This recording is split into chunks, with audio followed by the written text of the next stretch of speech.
Hayat bazen tatlıdır, sevenler kanatlıdır.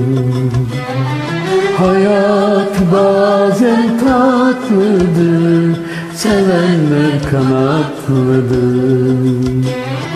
Bir gün acı bir rüzgar kırar aşk dallarını.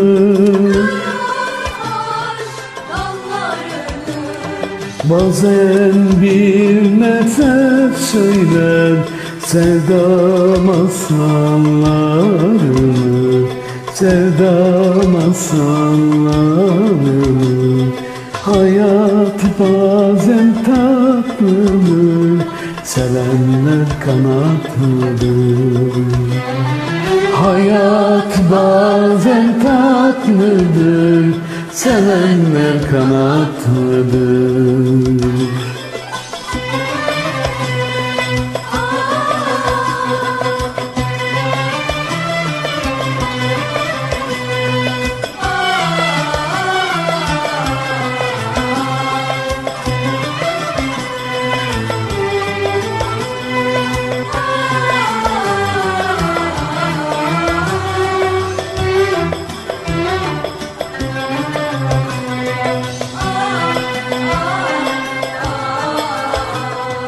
Bazen kopar fırtına,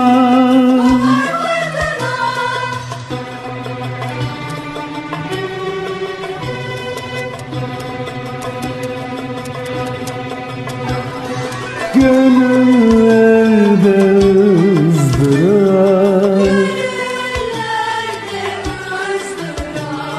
Bazen bir meltem eser, hakikat olur serap, hakikat olur serap. Hayat bazen tatlıdır, sevenler kanatlıdır. Hayat bazen tatlıdır, sevenler kanatlıdır.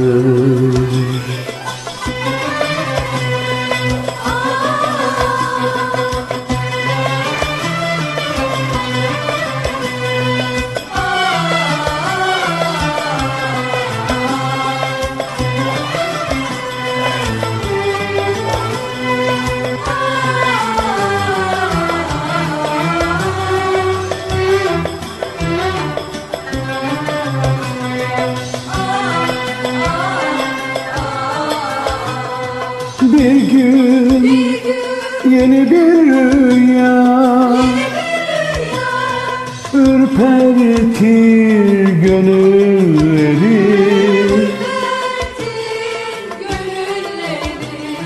Elveda der acıya, açar aşkın gülleri. Hayat bazen tatlıdır, sevenler kanatlıdır.